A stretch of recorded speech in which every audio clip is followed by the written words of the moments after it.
지금부터 20년 전에 있었던 일이죠. 영국 옥스퍼드의 인구 문제 연구소가 있는데요. 한 교수가 그렇게 발표했습니다. 앞으로 지구상에서 가장 먼저 사라질 나라가 있습니다 했어요. 어떤 나라일까요? 어떤 나라죠? 기분 썩 좋지 않죠. 왜 우리나라를 콕 집어서 얘기했을까?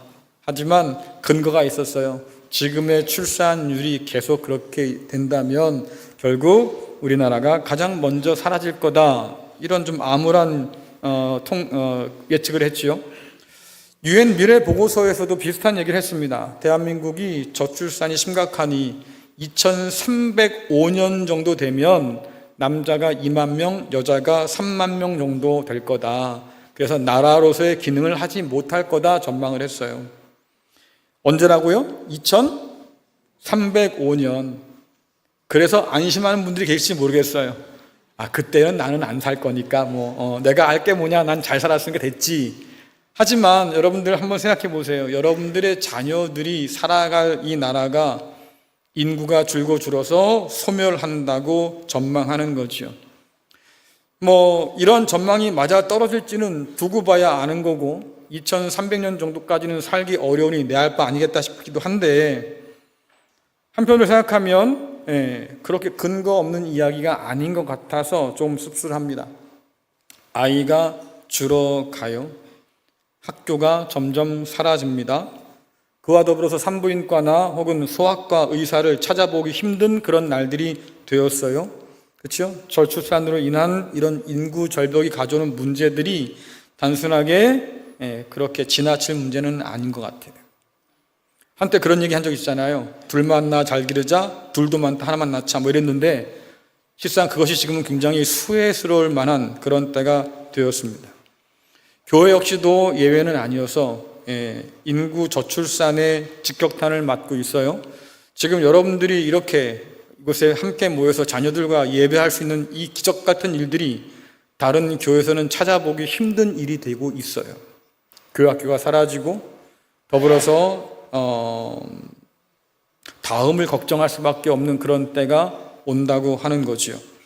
이것이 예전엔 그랬습니다. 시골의 작은 교회들의 문제일 거야. 젊은 사람 다 떠나고 이제는 어르신들밖에 남지 않은 그런 교회의 문제겠지 생각했을 겁니다. 하지만 지금은 그렇게 생각할 수가 없어요. 왜? 도시에 있는 교회도 교회 학교가 사라지는 건 마찬가지니까. 그만큼 심각한 상황 속에 놓여 있다고 하는 거죠. 이렇게 갈수록 아이가 줄어가는데요. 이 시대에 오히려 늘어나는 아이가 있어요. 그렇죠? 줄어가는 아이가 있는가 하면 늘어가는 아이가 있다. 그럼 도대체 그 늘어가는 아이는 누구냐라고 하니까 일명 성인 아이들이 늘어갑니다. 그래서 일본의 고베 여자대학교 우치다 타츠루라고 하는 교수님이 있는데요. 이분이 쓴 책이 어른 없는 사회예요. 이 어른 없는 사회 속에서 그분이 주장한 게 있습니다. 사람들이 점점 더 아이들이 되어 간다. 몸만 크지 정신적으로 마음적으로 점점 더 아이들이 되고 간다. 그래서 이분이 그렇게 분석하면서 원인을 한번 캐봤더니만 그 아주 큰 원인이 뭐냐면 자본이 지배하는 사회 가운데서 경쟁하다 보니까 그래서 자기밖에 모르는 사람이 되고 말았다는 거예요. 누군가에게 책임질 그런 사람이 아니라 그저 자기만 괜찮으면 아무 상관없다. 이런 시대가 되었다고 하는 거죠. 그래서 지나친 경쟁 가운데 살아남아야 되니까. 그렇죠. 그래서 어쨌든 옆에 있는 친구든 동료든 밟고 내가 앞으로 나가야 되니까 나만 살면 된다고 하는 생각들이 머릿속에 이제 점점 더 자리 잡다 보니까 함께 살아가는 삶보다는 개인의 어떤 권리, 개인의 행복이 굉장히 중요해지는 그런 사회가 되었습니다. 그래서 여러분들이 잘 아시는 것처럼 이 나라도 뿐만 아니라 다른 나라도 마찬가지예요. 변호사들이 그렇게 많이 생겨요. 왜? 서로 개인 간의 분쟁들을 조절하기 위해서 변호사가 필요한 거지요. 상담사들이 그렇게 많이 생깁니다. 왜? 맨정신으로는 살아갈 수 없으니 상담해서 그런 문제들을 좀 풀어가려고. 그러다 보니까 충돌하는 일도 많고요. 그만큼 스트레스가 훨씬 더 가중되고 있다. 그런 상황 속에서 결국 자기 보호에 익숙해지니까 사람들이 어른으로 자라질 못한다라고 하는 거예요. 그래서 그림 하나 보여주시겠습니까? 그래서요, 인구가 점점 더 이렇게 줄어가는 상황 속에서 사라지는 아이들이 태어나지 않으니까 그런 경험을 하는데, 반면 한편으로는 성숙하지 못한 어른들이 점점 더 증가하고 있다고 하는 거예요. 그래서 사회학자들이 이 성인 아이를 어떻게 표현할까 했는데 일명 꼰대라고 하는 단어를 가지고 표현하더라고요. 이 꼰대가 정확하게 뭐냐라고 하면 실상 어원적 근원들은 서로 논란이 많아요. 예를 들면 주름이 많이 나이가 들어서 주름이 많이 잡힌 사람, 그래서 번데기를 가지고 얘기하면서 결국 꼰대 이런 말이 나왔다, 이런 주장도 있고요. 또 옛날 어른들이 곰방대, 담배 때 길게 넣어가지고 피잖아요, 그렇죠? 그 곰방대를 피는 어른을 빗대어서 말하다가 줄여서 꼰대라고 했다, 이런 얘기도 있습니다. 일설에는 이 꼰대가 친일파들에 의해서 비롯됐다라는 얘기도 있어요. 왜냐하니까 이 꼰대라고 하는 말이 원래는 프랑스 말로 꽁테라고 합니다. 귀족 혹은 백작을 의미하는 말인데, 친일파들이 대한제국을 팔아넘기면서 자기들을 높여서 얘기할 때 내가 꽁테야 혹은 백작이야 귀족이야 이렇게 스스로를 높였다고 하는 거죠. 근데 사람들이 그 꼴을 보기 너무 싫은 거예요. 그렇죠? 그래서 그런 사람들을 비아냥거리면서 꼰대다 이렇게 했고, 그들이 저지른 악행들을 꼰대짓이라고 규정했다고 하는 겁니다. 이런 단어들이 오늘날 자기 성찰이나 반성이 없는 미성숙한 성인 아이를 가리키는 속어로 이미 굳어졌다라고 하는 거예요. 어쨌든 듣기 좋은 얘기는 아닌 것 같아요. 여러분들 꼰대입니까? 예. 이럴 줄 알았어요.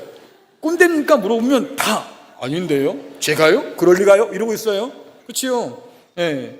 그러니까 분명히 듣기 좋은 단어는 아닌 거예요. 근데 놀라운 건 뭐냐면 지금 우리와 함께 앉아 있는 여러분의 자녀 세대들은 부모 세대를 향해서 꼰대라고 부릅니다. 이게 참 안타깝고 불행한 일이기도 한데 왜 그럴까 문제잖아요. 왜 우리 자녀 세대가 부모 세대를 향해서 그렇게 꼰대라고 부를까? 이유는 분명하지요. 그들이 바라볼 때 우리가 어른답지 못하다라고 하는 거예요. 책임지지 않는다라는 얘기도 되겠고, 아이와 별반 다르지 않은 생각의 수준을 가지고 있다라는 이야기도 되겠지요. 그래서 다시 묻게 되는 겁니다. 여러분 꼰대입니까? 꼰대는 아닌 것 같죠? 그렇죠? 그래도 난 꼰대는 아닌데 이럴 수 있겠습니다. 그래서 부인하지 못할 꼰대 감별법을 보여드릴게요. 이건 육하 원칙에 의해서 진행되는 질문인데요. 누가 언제 어디서 무엇을 어떻게 왜, 이 질문을 가지고 만든 거예요. 보시면 여러분들 내가 누군 줄 알아? 이런 말 자주 쓰는 분이 있어요. 권위의식에 젖은 분이시거든요. 그래서 누군가 말할 때 찍어 누르고 싶은 거죠. 내가 누군 줄 알아 당신? 이런 거죠. 알게 뭐예요? 그런데도 그렇게 자기를 드러내고 싶어하는 사람이 있어요. 또 나 때는 말이야 언제라고 하는 주제를 가지고 나 때는 말이야 지금은 얘기 못합니다. 왜? 과거가 화려했거든요. 지금은 별 볼 일 없어요. 그러니까 지금 얘기하기는 좀 그러니까 내가 옛날에 이랬다고 이런 얘기 많이 하는 거죠. 또 어디서라고 하면 여러분들 잘 쓰는 말 있잖아요. 어디서 감히, 그렇잖아요. 몇 살인데 이렇게 나오는 거예요. 주민등록 좀 보여줘봐 이러면서 나이 자랑하고 서열 정리하려고 하는 사람들이 있습니다. 또 무엇을 이라고 하는 질문을 가지고 네가 뭘 안다고 이렇게 상대방을 무시하는 태도를 가질 수도 있겠지요. 다른 사람의 경험을 무시하는 사람들. 또 감정적으로 되게 예민하게 반응할 때가 있습니다. 그런 걸 어떻게 나한테 이렇게 말하는 사람도 있잖아요. 나한테는 그게 가당치도 않은데 어떻게 나한테 그럴 수 있느냐 이런 거죠. 또 한 가지는 책임 회피하는 사람. 내가요? 그걸 왜? 이렇게 말하는 사람도 있다고 하는 거예요. 그러니까 한번 자신을 잘 돌아보세요. 이 질문들을 내가 자주 하고 살았는지. 다시 묻습니다. 여러분 꼰대입니까? 이럴 줄 알았어요. 장담할 수 없는 거잖아요. 그렇죠? 우리도 어떤 순간에 또 누군가에게 이러한 말들을 하고 살았다. 그래서 그런 말을 합니다. 자주 쓴다고 하면 그래서 꼰대일 확률이 100%에 가깝다. 부모 세대들은요, 자녀 세대들에게 나름대로의 그림을 그려요. 그걸 다른 말로 기대감이라고 하지요. 우리 자녀는 이랬으면 좋겠어요. 그렇죠? 그래서 그 자녀의 삶에 대한 청사진을 나름대로 그려요. 여러분 그거 아십니까? 여러분의 인생이 아니잖아요. 그렇죠? 여러분의 인생이 아님에도 불구하고 여러분들이 인생을 그려주려고 해요. 그러다 보니까 이것이 자녀들에게는 압박감으로 다가오기도 하고요. 자기 인생을 결정하고 앞으로 나가는데 심각한 방해물이 되기도 하지요. 그래서 나는 이런 자녀가 되면 좋겠어. 네가 이렇게 말하기 전에 한 번쯤은 생각해보자 그 말이에요. 어떤 부모일까? 나는 어떤 어른이 되어야 할까를 먼저 생각해보는 게 좋겠다. 그림 하나 보여주시겠습니까? 그래서 자녀들에게 말입니다. 진짜 필요한 게 뭘까? 네, 그래요. 내가 내 자녀에게 꼰대 같은 부모일까? 아니면 내가 자녀에게 정말로 선물 같은 부모일까? 그렇잖아요. 이제 어린이날이 다가온다고 하니까 우리 막내가 지금 20이 훌쩍 넘어서 군대에 가 있는데요. 지난번에 묻더라고요. 나는 어린이날 선물 안 줍니까? 어디 갔어? 고개를 들어라. 아직도 제가 막내라고 선물 달라고. 국물도 없어요? 자, 중요한 건 뭐냐면 그래요. 선물을 여러분들이 사려고 애를 쓸 거예요. 아유, 이번에 손자에 위해서 내가 선물 사줄 거야. 혹은 우리 아이를 위해서 내가 선물 사줄 거야. 심지어 요즘 선물은요, 인기가 너무 많은 선물들은 차례가 안 와요. 그러니까 미리 주문도 하고 또 백화점 앞에 가서 말입니다. 줄도 막 서가지고 아침부터 겨우 그걸 받아온다고요. 그래서 여러분들이 아주 자랑스럽게 봐라. 아빠가 엄마가 이렇게 귀한 걸 내가 너를 위해서 준비했어. 그리고 딱 준단 말이에요. 애들 기뻐하죠. 그리고 2주 후에 그게 어디가 있는지 한번 보세요. 여러분들이 그렇게 줄 서서 샀던 그 선물이요, 2주 후에는 어느 구석쟁이에 처박혀 있을 거예요. 그 아이에게 선물은 잠깐일 뿐인 거잖아요. 하나님께서 자녀들 우리에게 선물로 줬다고 그러죠. 여호와의 기업이다, 선물로 주셨다라고 하는데 그런 선물 같은 자녀에게 나는 어떤 부모일까? 선물 같은 부모일까? 선물 같은 어른일까? 아니면 꼰대일까를 한번 생각할 필요가 있겠다. 그래서 여러분들 그 생각이 드는 거예요. 야, 도대체 부모란 뭘까? 여러분, 부모가 뭡니까? 부모는 뭘까요? 네? 아니, 부모가 뭔 줄도 모르고 지금까지 부모 노릇 해온 거예요? 한번 고민을 해보자는 얘기잖아요. 부모가 뭘까? 제가요, 큰아들이 31이에요. 네. 그리고 제가 세 아들을 키웠어요. 이 정도면 부모에 대해서 뭔가 할 만하죠, 말을. 근데 못하겠어요. 왜? 갈수록 부모 노릇이 어려워요. 네. 부모가 도대체 뭘까? 여전히 우리가 이 어려운 질문을 안고 산다. 누가 그럴지 모르겠습니다. 아이를 낳고 키우는 게 부모지요? 네, 맞아요. 하지만 그게 전부일까요? 그게 다는 아닐 거다. 그래서 잠언이 부모가 해야 할 일에 대해서 이야기해 주는데요. 잠언 22장 6절 말씀 같이 읽어보겠습니다. 시작. 마땅히 행할 길을 아이에게 가르치라. 그리하면 늙어도 그것을 떠나지 아니하리라. 아멘. 자, 분명한 건 늙어서도 떠나지 않을 것이 있다라고 하는 것이고 그것이 아이가 마땅히 행할 길이다라고 얘기하는데 일단 그것이 뭐든 간에 부모는 그것을 가르치는 사람이다라고 얘기해요. 어떤 분은 그럴지 모르겠습니다. 그래서 내가 애들 학교 보내는 거 아닙니까? 학원도 보내주고. 그렇지요. 요즘은요, 부모의 능력이 학원을 아이들을 몇 개를 보냐로 갈린대요.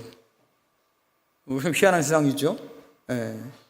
뿐만 아니라 그 능력의 끝에는 뭐가 있냐면 근데 그 학원이 어디에 있느냐, 대치동에 있느냐 어디에 있느냐 여기에 따라 또 수준이 갈린다네요. 이런 희한한 세상을 우리가 살고 있으니까 부모 노릇하기 힘든데 하지만 여러분들 생각해 보세요. 학교 보내고 학원 보낸다고 부모입니까? 꼭 그건 아닐 텐데.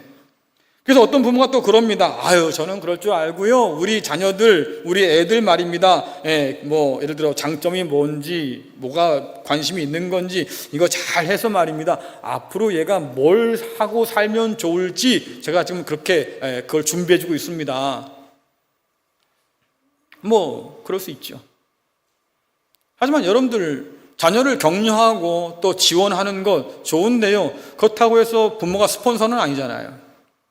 그럼 도대체 부모가 뭐냐 그 말이에요. 도대체 우리는 무엇을 아이에게 가르쳐야 될 것인가? 마땅히 행할 길은 도대체 뭐란 말일까? 늙어서 떠나지 않아야 될 것이 도대체 뭘까라고 하면 잠언서는 지혜서입니다. 그것이 우리에게 전해주는 지혜의 근본이 뭐냐? 하나님을 경외하는 삶의 태도, 그것을 부모는 가르쳐야 한다고 지금 이야기하는 거예요. 80까지 가는 3살 버릇을 누가 가르칩니까? 부모가 가르쳐줘야 된다. 사람답게 사는 그 본을 누가 보여야 되느냐?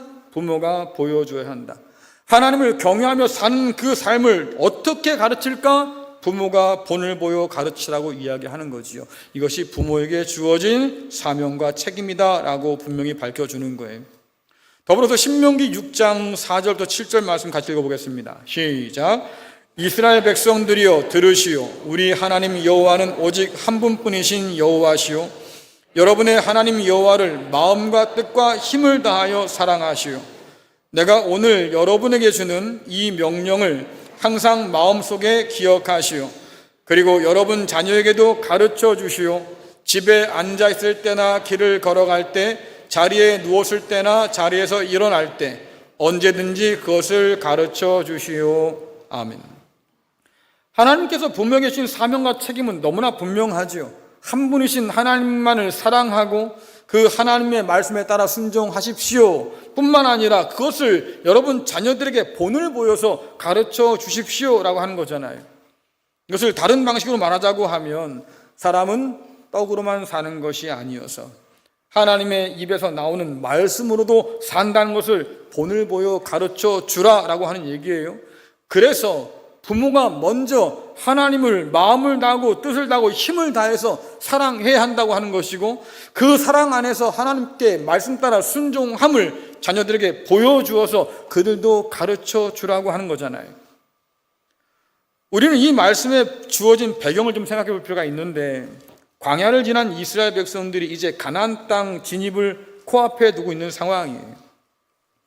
요단강만 건너면 이제는 약속의 땅이지요. 그러니 그 약속 땅에 들어가기 전에 하나님께서 모세를 통해서 이스라엘 백성에게 마지막 교훈을 주셨는데, 전제가 그겁니다. 광야에서 너희들 이스라엘 백성들은요, 고난으로 좀 불편한 삶을 보냈어요. 그러니 그 광야를 지날 때 하나님께 원망당하고 불평도 했었겠지요.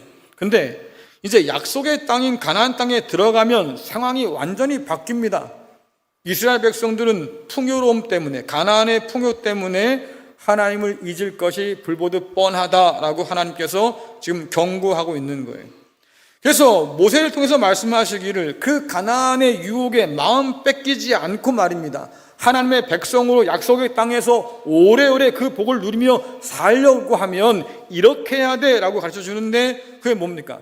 부모 세대와 자녀 세대가 하나님 말씀을 잊지 않고 기억하며 순종하는 것, 그래서 삶으로 하나님을 사랑하고 있음을 보이는 것, 이것이 중요하다.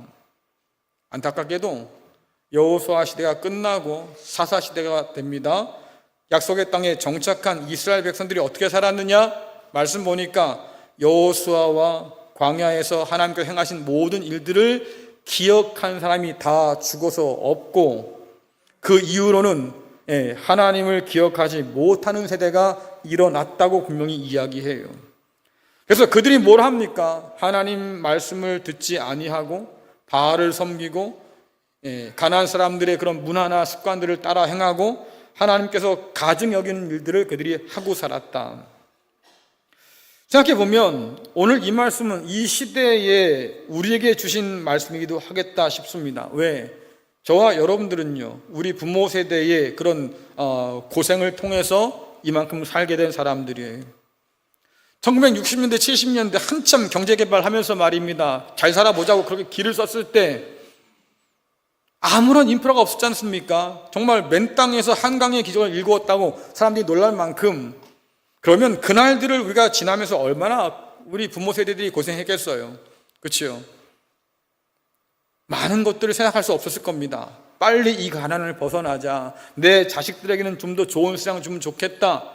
가난과 싸우면서 말이죠. 그 험한 일들 다 감당했다 그 말이에요. 그 결과가 뭡니까? 오늘날 우리가 세계 다른 나라에 뒤지지 않는 그런 풍성함을 갖고 산다. 그때는 별로 불평할 게 없었어요. 왜? 나만 못 먹나요? 다 못 먹고 살았잖아요. 그러니까 다 못 먹고 사니까 다 거기서 거기야.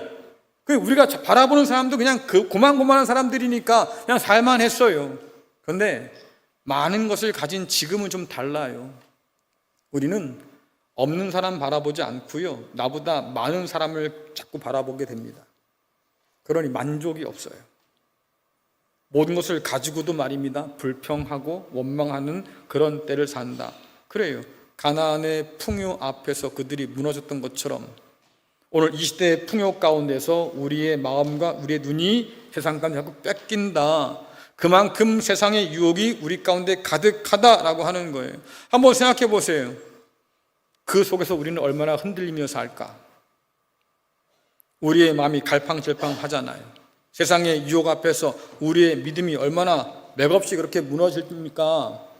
그러니 이런 세상 가운데서 이런 우리를 바라보는 자녀 세대는 도대체 우리에게 무엇을 보고 배울 수 있을까를 고민하게 되는 거잖아요.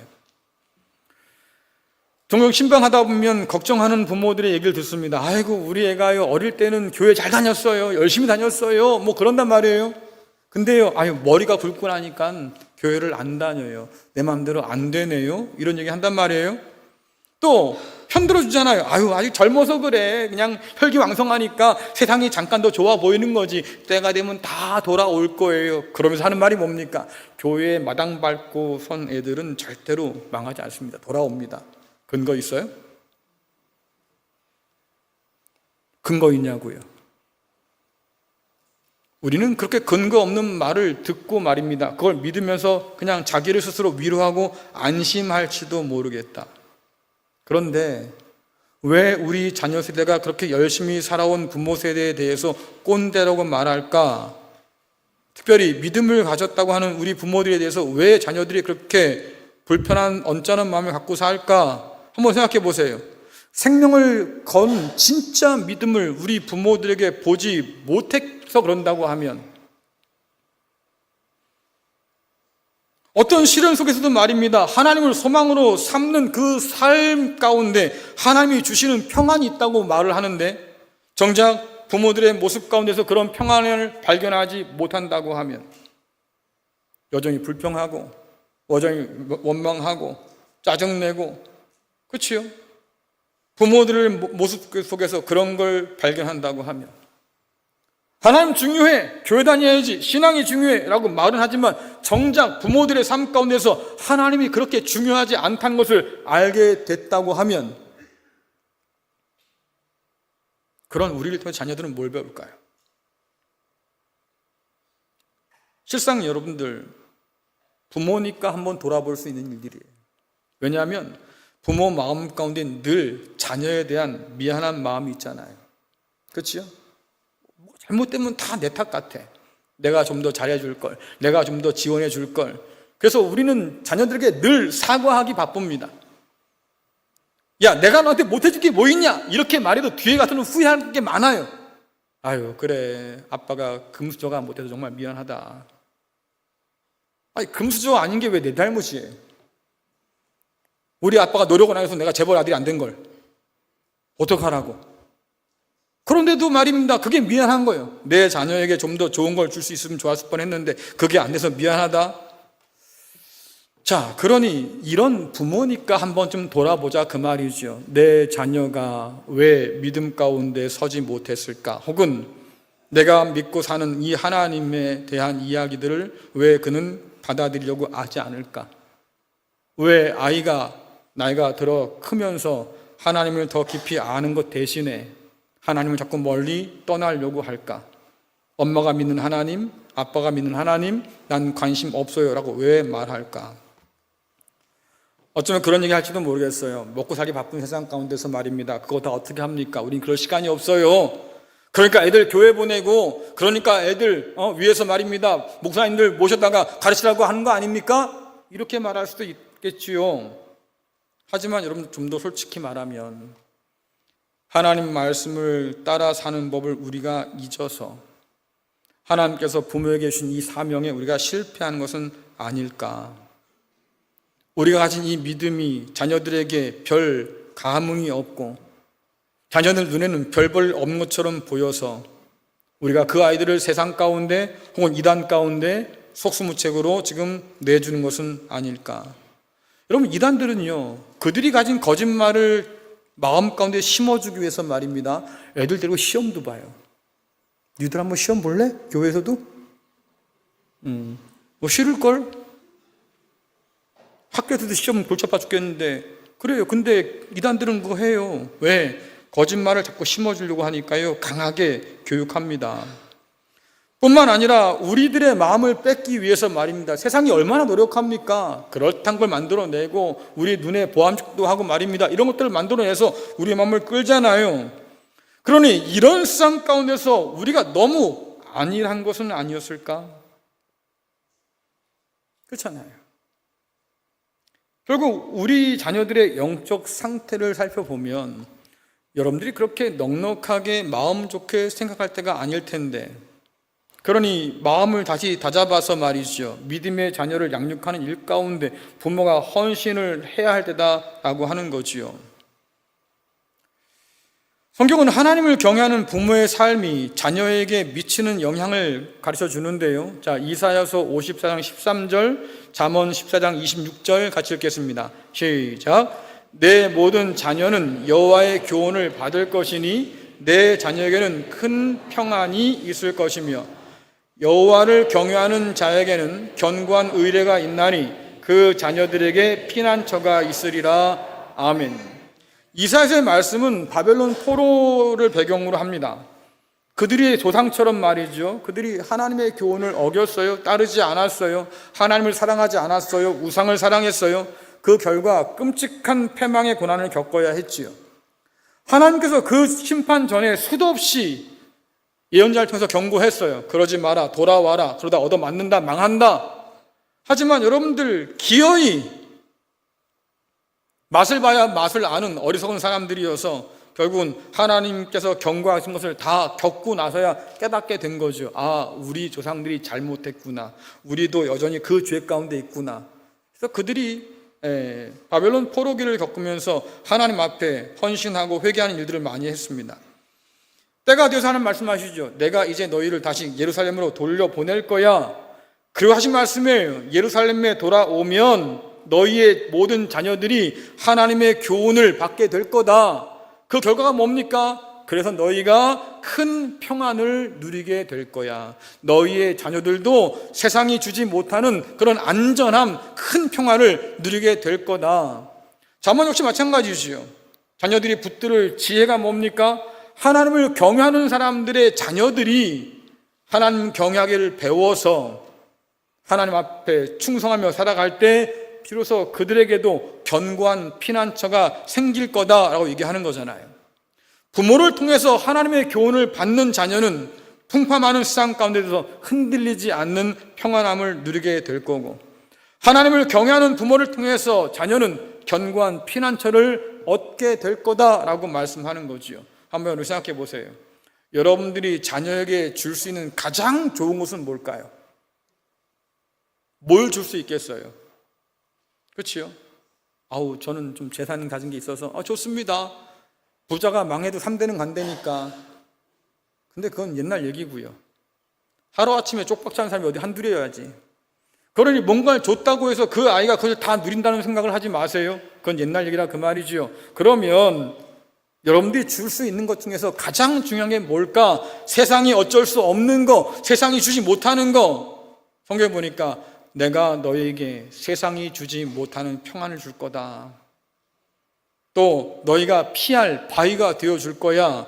그렇게 말씀하셨으니까 부모가 좋은 부모로서, 좋은 어른으로서 말입니다, 선물 같은 부모로서 자녀들에게 줄 수 있는 가장 좋은 거, 그것은 결국 하나님을 경외하는 삶을 가르치는 것. 그로 인해서 세상이 주지 못하는 평안을 누리게 하고 삶이 어려울 때 피할 수 있는 진짜 피난처를 얻게 하는 것, 그것이 부모가 자녀에게 주어야 할 가장 좋은 선물이다라고 하는 거지요. 그러니 여러분들 더 늦기 전에 우리 자녀 세대에게, 또 다음 세대가 아닌 지금 이 세대들에게 말입니다, 삶으로 하나님을 보여주는 그런 선물 같은 부모가 될 수 있기를 간절히 축원합니다. 자녀들의 삶에 책임을 지고 그들을 격려하고 위로하고 든든히 세워줄 수 있는 그런 정말로 어른 같은 어른이 되어주기를 간절히 부탁드립니다. 부모가 먼저 하나님의 말씀에 경청을 하고 하나님을 사랑함으로 마음과 뜻과 정성을 다해서 순종하고 그 삶을 통해서 자녀들에게 하나님을 경외하는 것은 이렇게 하는 거야 가르쳐주고 보여줄 수 있다고 하면, 그래서 부모가 누리고 있는 그 놀라운 하나님의 그 복들이 우리를 통해서 우리 자녀에게도 그것이 계속해서 이어지고 유지될 수 있다고 하면 우리 자녀들도 우리가 누리는 그 복 가운데 살아갈 수 있지 않을까. 그 사명을 감당하는 사람이 우리 자녀들에게는 선물 같은 부모가 아닐까 싶어요. 모쪼록 여러분들 어른다운 어른 되어주시기를 간절히 부탁드립니다. 네, 이 시대는 부모 세대와 자녀 세대가 밥그릇 가지고 다투는 시대라고 해요. 그만큼 우리는 절박하고 척박한 그런 세상에 삽니다. 이런 세상 가운데 이 아이들이 어떻게 자라갈 수 있을까? 그것을 걱정하고 염려하면서 하나님 사랑을 보여주시고 하나님께 받은 이 복을 함께 나누어서 우리의 자녀 세대들이 하나님을 경외하는 복된 자녀로 설 수 있기를 간절히 축원합니다.